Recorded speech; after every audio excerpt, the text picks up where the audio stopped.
اعوذ باللہ من الشیطان الرجیم بسم اللہ الرحمن الرحیم معزز سامعین السلام علیکم ورحمۃ اللہ وبرکاتہ۔ قرآن مجید فرقان حمید کے ترجمہ اور تفسیر کے ساتھ آپ کے سامنے حاضر ہیں۔ آج ہم اپنے سبق کا آغاز سورۃ البقرہ اس کی آیت نمبر 126 سے کریں گے۔ آج ہم اپنے سبق میں پڑھیں گے کہ حضرت ابراہیم علیہ السلام اور حضرت اسماعیل علیہ السلام نے اللہ تعالیٰ سے کون سی دعائیں مانگی۔ تو آئیے اپنے سبق کا آغاز سورۃ البقرہ اس کی آیت نمبر 126 سے کرتے ہیں۔ قرآن مجید فرقان حمید کی تلاوت سماعت فرمائیں۔ بسم اللہ الرحمن الرحیم۔ وَإِذْ قَالَ إِبْرَاهِيمُ رَبِّ اجْعَلْ هَٰذَا بَلَدًا آمِنًا وَارْزُقْ أَهْلَهُ مِنَ الثَّمَرَاتِ مَنْ آمَنَ مِنْهُمْ بِاللَّهِ وَالْيَوْمِ الْآخِرِ قَالَ وَمَنْ كَفَرَ فَأُمَتِّعُهُ قَلِيلًا ثُمَّ أَضْطَرُّهُ إِلَىٰ عَذَابِ النَّارِ وَبِئْسَ الْمَصِيرُ۔ آئیے اس کا ترجمہ سماعت فرمائیں۔ اور یاد کرو جب ابراہیم نے عرض کی، اے میرے رب اس شہر کو امن والا بنا دے اور اس میں رہنے والے جو اللہ اور آخرت کے دن پر ایمان رکھتے ہوں انہیں مختلف پھلوں کا رزق عطا فرما۔ اللہ تعالیٰ نے فرمایا، اور جو کافر ہو تو میں اس سے بھی تھوڑی سی مدت کے لیے نفع اٹھانے دوں گا، پھر اسے دوزخ کے عذاب کی طرف مجبور کروں گا اور وہ پلٹنے کی بہت بری جگہ ہے۔ اب اس آیہ کریمہ کی مختصر تفسیر آپ کے سامنے رکھتے ہیں۔ حضرت ابراہیم علیہ السلام آپ نے تعمیر کعبہ کے بعد متعدد دعائیں رب تعالیٰ کی بارگاہ میں پیش کی۔ اس سے معلوم یہ ہوتا ہے کہ نیکی کر کے اس کی قبولیت کے لیے دعا کرنا یہ خلیل اللہ کی سنت ہے۔ مثلا اگر انسان کوئی نیک عمل کرتا ہے، اچھا کام کرتا ہے، جس طرح کہ حضرت ابراہیم علیہ السلام آپ نے بیت اللہ کی تعمیر کی اور تعمیر کے بعد آپ نے متعدد دعائیں مانگی، اسی طرح کوئی انسان کوئی بھی نیک عمل کرتا ہے، عبادت کرتا ہے، تو اس عبادت کی تکمیل کے بعد اس کی قبولیت کے لیے دعا کرنا یہ حضرت ابراہیم علیہ السلام آپ کی سنت مطالعہ ہے۔ مثلا اگر آدمی نماز پڑھتا ہے تو فرائض پڑھنے کے بعد یہ سمجھ کر ہی دعا کر لینی چاہیے کہ حضرت ابراہیم علیہ السلام آپ نے جب بیت اللہ کی تعمیر کی تھی، ایک نیک کام اس کو مکمل کیا تھا، اس کے بعد رب تعالیٰ کی بارگاہ میں آپ نے دعا کی تھی۔ تو معلوم ہوا کہ کوئی بھی نیک عمل چاہے نماز ہو یا اس کے علاوہ ہو، اس کو مکمل کرنے کے بعد دعا کرنا یہ حضرت ابراہیم علیہ السلام آپ کی سنت مطالعہ ہے۔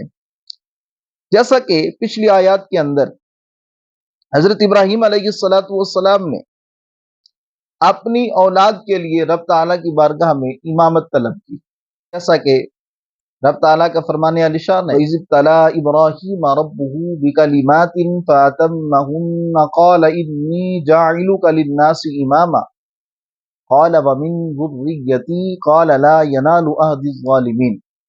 یعنی آپ نے اپنی اولاد کے لیے امامت طلب کی تو رب تعالیٰ نے ارشاد فرمایا کہ ظالموں کو نہیں ملے گی، لا ینالو عہد الظالمین، جس کا خلاصہ یہ ہے کہ یہ منصب میں ظالموں کو عطا نہیں فرماؤں گا۔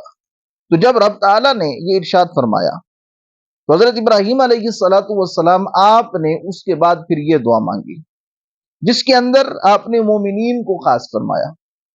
جب آپ نے یہ دعا مانگی کہ یا رب العالمین مومنوں کو رزق دے، اور یہی ادب کا تقاضا بھی تھا، تو اللہ تعالیٰ نے کرم کیا اور دعا کو شرف قبولیت عطا فرمائی اور فرمایا کہ سب کو رزق دیا جائے گا، مومن کو بھی ملے گا، کافر کو بھی ملے گا، لیکن مومن کے مقابلے میں کافر کو تھوڑا رزق دیا جائے گا، اور پھر اس کو عذاب کی طرف مجبور کیا جائے گا، یعنی صرف اس کو دنیاوی زندگی کے اندر ہی رزق ملے گا، آخرت کے اندر اس کا جو بھی وہ نیک عمل کر کے جائے گا اس کا کوئی اجر نہیں ہوگا، رزق اس کو ملے گا دنیا کے اندر۔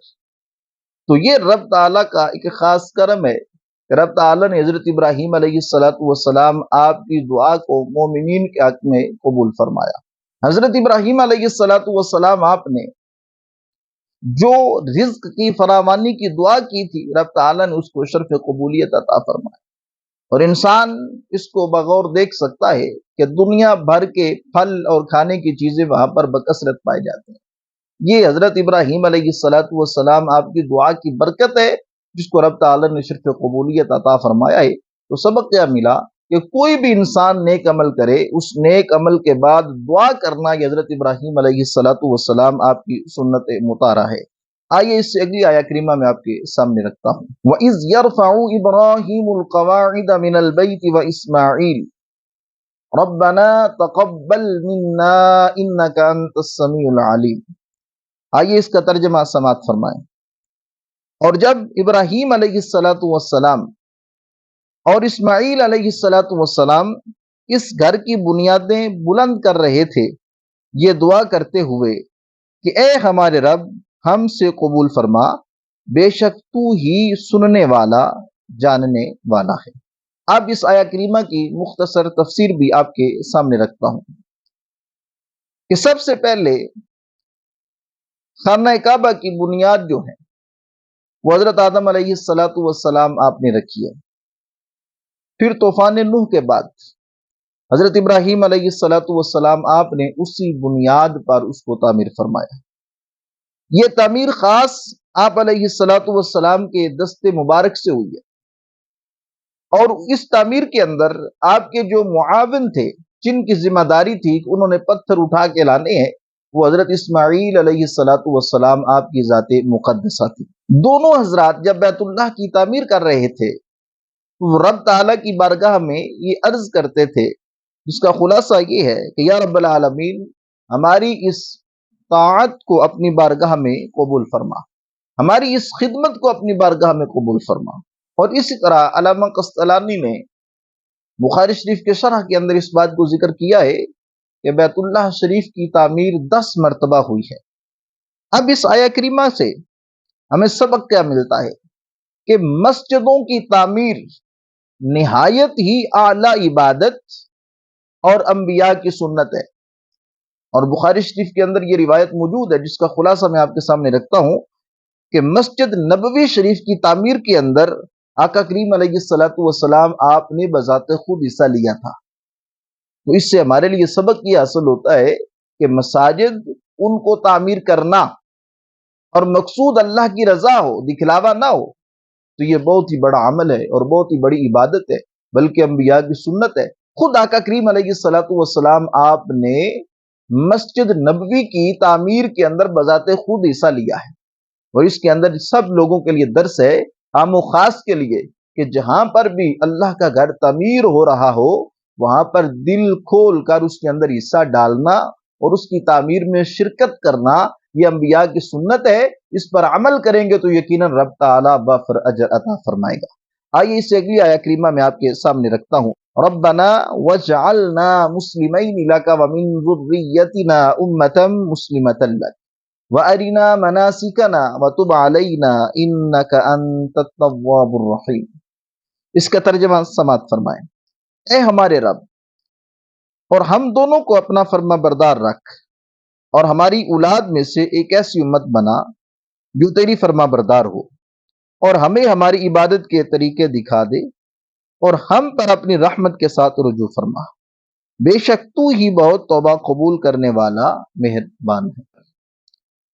آئیے اب اس آیہ کریمہ کی مختصر تفسیر آپ کے سامنے رکھتا ہوں۔ اب ذرا غور فرمائیں کہ وہ حضرات، یعنی کہ حضرت ابراہیم علیہ السلام اور حضرت اسماعیل علیہ السلام، جو اللہ تعالیٰ کے مطیع و مخلص بندے تھے، پھر بھی یہ دعا مانگ رہے ہیں کہ مزید اطاعت و عبادت اور اخلاص اور کمال نصیب ہو۔ حضرت ابراہیم علیہ السلام اور حضرت اسماعیل علیہ السلام آپ معصوم ہیں، آپ کی طرف جو توبہ کی نسبت کی گئی ہے یہ عاجزی کے لیے ہے اور اللہ والوں کے لیے تعلیم ہے۔ اور اس سے یہ بھی معلوم ہوا کہ خانہ کعبہ اور اس کا قرب جو ہے یہ قبولیت کا مقام ہے، اور یہاں پر دعا کرنا حضرت ابراہیم علیہ السلام آپ کی سنت مطالعہ ہے۔ اس سے ہمارے لیے سبق ہے، کوئی یہ نہ سمجھے کہ میں جناب اتنا بڑا آدمی بن گیا ہوں، اب مجھے نعوذ باللہ دعا کی ضرورت ہی نہیں ہے۔ ارے بھائی دیکھو، وہ دونوں ہستیاں جو معصوم ہیں، اس کے باوجود عاجزانہ طور پر رب تعالیٰ کی بارگاہ کے اندر عرض کر رہے ہیں۔ اور یہاں پر یہ توبہ کی جو نسبت ہے نا، یہ عاجزی کے اعتبار سے ہے کہ بار بار رب تعالیٰ کی بارگاہ کے اندر دعا کرتے ہیں، یا رب العالمین ہمیں مزید اطاعت، ہمیں مزید عبادت، ہمیں مزید شرف اور کمال عطا فرما۔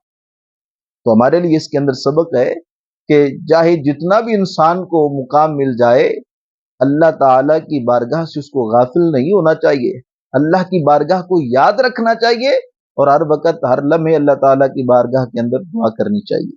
اور بالخصوص بیت اللہ شریف اور اس کا جو قرب ہے، یہ دعا کی قبولیت کا مقام ہے، اور یہاں پر دعا کرنا حضرت ابراہیم علیہ السلام آپ کی سنت ہے۔ تو اللہ تعالیٰ کی بارگاہ میں دعا ہے کہ رب تعالیٰ ہمیں بھی وہ مقام، اس کا دیدار عطا فرمائے، اور وہاں پر دعا کرنے کی توفیق عطا فرمائے۔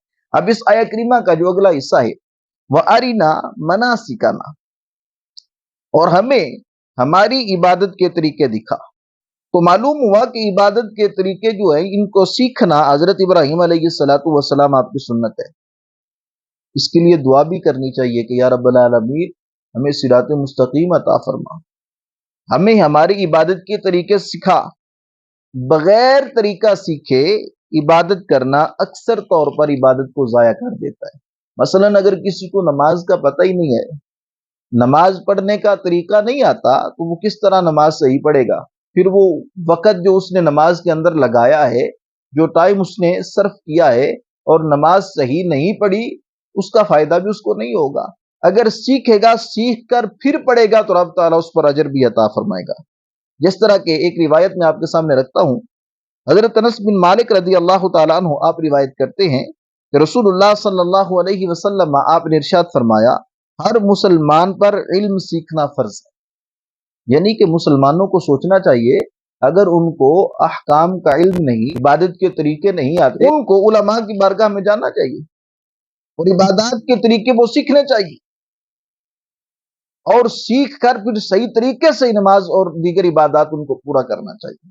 تو ہمیں کوشش کرنی چاہیے کہ جس چیز کا ہمیں علم نہ ہو، تو ہم اہل علم کے پاس جا کر اس کے بارے میں سوال کریں، وہ طریقہ سیکھیں، تاکہ ہم رب تعالیٰ کی بارگاہ کے اندر صحیح طریقے کے ساتھ حاضر ہوں، اور رب تعالیٰ ہماری وہ حاضری جو ہے اس کو اپنی بارگاہ کے اندر شرف قبولیت عطا فرمائے۔ آئیے اسے اگلی آیہ کریمہ میں آپ کے سامنے رکھتا ہوں۔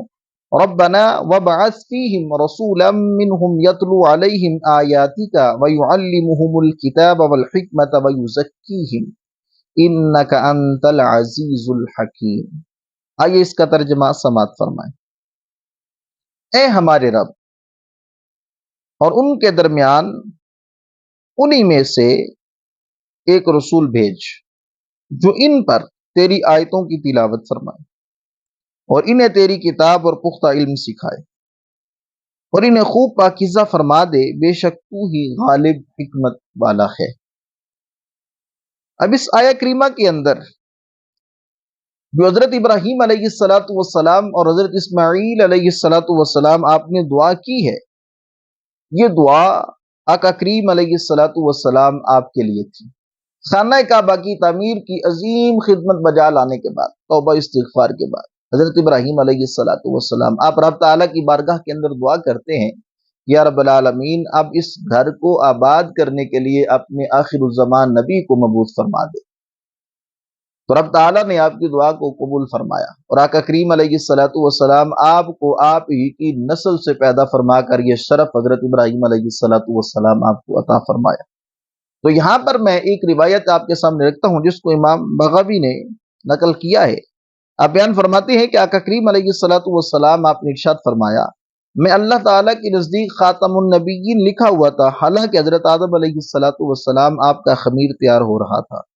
میں تمہیں اپنے ابتدائی حال کی خبر دوں، میں دعا ابراہیم ہوں، بشارت عیسیٰ ہوں، اپنی والدہ کے اس خواب کی تعبیر ہوں جو انہوں نے میری ولادت کے وقت دیکھی، اور ان کے لیے ایک بلند نور ظاہر ہوا جس سے ملک شام کے ایوان اور محلات ان کے لیے روشن ہو گئے۔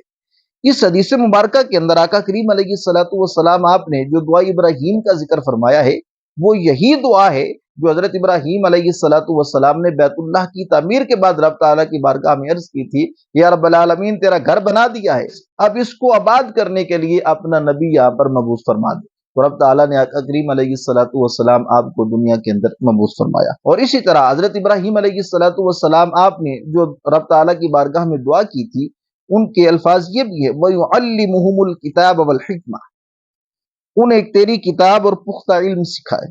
اس آیہ کریمہ کے اندر کتاب سے مراد قرآن پاک ہے، اور اس کی تعلیم اور اس کے حقائق اور معانی اس کا سکھانا مراد ہے۔ حکمت سے مراد یا تو سنت ہے یا احکام شریعت ہیں، اور اسرار وغیرہ بھی اس کے اندر داخل ہیں۔ حضرت ابراہیم علیہ السلام آپ نے حضور اقدس صلی اللہ علیہ وسلم آپ کے حق میں بہت ساری دعائیں فرمائیں، تو اللہ تعالیٰ نے لفظ بلفظ ان دعاؤں کو شرف قبولیت عطا فرمائے۔ آقا کریم علیہ السلام مومن جماعت کے اندر مکہ معظمہ میں پیدا ہوئے، رسول ہوئے، صاحب کتاب ہوئے، آیات کی تلاوت فرمائی، امت کو کتاب اللہ سکھائی، حکمت عطا فرمائی، ان کے نفسوں کا تزکیہ کیا، اسرار الہی پر مطلع کیا۔ یہ ساری وہ دعائیں تھیں جو آپ کے لیے حضرت ابراہیم علیہ السلام نے رب تعالیٰ کی بارگاہ میں کی تھی، اور رب تعالیٰ نے ان سب کو آقا کریم علیہ السلام آپ کے حق میں شرف قبولیت عطا فرمایا تھا۔ اب اس آیہ کریمہ سے چند مسائل معلوم ہوتے ہیں کہ آقا کریم علیہ السلام آپ کے لیے یہ جو دعا کی گئی وَيُعَلِّمُهُمُ الْكِتَابَ وَالْحِکْمَةَ، اس آیہ کریمہ سے آقا کریم علیہ السلام آپ کے اصحاب کی شان بھی معلوم ہوتی ہے، کیونکہ آقا کریم علیہ السلام آپ کے اصحاب جو ہیں وہی اس آیہ کریمہ کے اولین مصداق ہیں کہ جن کو آقا کریم علیہ السلام نے کتاب و حکمت سکھائی، جن کا تزکیہ کیا، جن کو پاک کیا، اور جن کو یہ شان عطا فرمائی، وہ اصحاب اس آیہ کریمہ کے اولین مصداق ہیں۔ اور اس آیہ کریمہ سے یہ بھی معلوم ہوا کہ پورا قرآن اس کو سمجھنا آسان نہیں ہے۔ آج کے اس دور کے اندر یہ بھی ایک فتنہ ہے کہ لوگ کہتے ہیں کہ ہم قرآن خود سمجھ لیں گے، ہمیں سمجھ آ جائے گی، ہم جناب قرآن پاک کا فلاں ترجمہ لیں گے، ہمیں سمجھ آ جائے گی۔ ارے بھائی، جو ایسے لوگ ہیں نا جو کہتے ہیں قرآن بہت آسان ہے، ہم گھر بیٹھ کے سیکھ لیں گے، جن کو پتہ ہی نہیں ہے قرآن پاک کے اسلوب کا، جن کو پتہ ہی نہیں ہے قرآن پاک کو پڑھنے کا طریقہ کیا ہے، جن کو پتہ ہی نہیں قرآن پاک کے الفاظ کو کس طرح ادا کرنا ہے، آج کل وہ بھی لوگ علماء سے دوری اختیار کیے ہوئے ہیں اور کہتے ہیں ہم قرآن خود سیکھ لیں گے۔ ویسے جو لوگ ہیں ان کی حقیقت یہ ہے، اگر ان کو علماء کے سامنے بٹھایا جائے نا تو کچھ ہی وقت کے اندر ان کی علمی قابلیت ظاہر ہو جاتی ہے۔ یہ محض ایک شیطان کا دھوکہ ہے جس کے اندر یہ لوگ مبتلا ہو چکے ہیں اور علماء سے دور ہو چکے ہیں۔ وہ کہتے ہیں ہمیں خود ہی سمجھ آ جائے گی۔ ارے بھائی، اگر قرآن خود گھر بیٹھے ہی تمہیں سمجھ آ جاتا تو پھر رب تعالیٰ آقا کریم علیہ السلام کہ اپنی امت کو قرآن کی تعلیم ارشاد فرمائیں، ان کو سکھائیں، ان کو حکمت عطا فرمائیں۔ تو معلوم ہوا کہ قرآن سیکھنے کے لیے تم کو علماء کی بارگاہ میں آنا پڑے گا۔ اور علماء کون سے؟ جو علماء ربانی ہیں، جن کا سلسلہ آقا کریم علیہ السلام آپ کے ساتھ قائم ہے۔ جب تم ان کی بارگاہ میں آؤ گے تو وہ تمہیں قرآن کا فیض بھی عطا فرمائیں گے اور آقا کریم علیہ السلام آپ کی محبت کا فیض بھی عطا فرمائیں گے۔ تو اللہ تعالیٰ کی بارگاہ کے اندر یہ دعا کرنی چاہیے کہ رب تعالیٰ ہمیں صحیح معنی کے اندر قرآن مجید فرقان حمید کو سمجھنے کی توفیق عطا فرمائے، اور آقا کریم علیہ السلام آپ کی شریعت مطہرہ کو سمجھنے کی توفیق عطا فرمائے، اور علماء کرام جو علماء ربانی ہیں ان کا قرب عطا فرمائے، تاکہ ہم ان کی بارگاہ میں بیٹھ کر ان منازل کو طے کر سکیں۔ وما علینا الا البلاغ المبین۔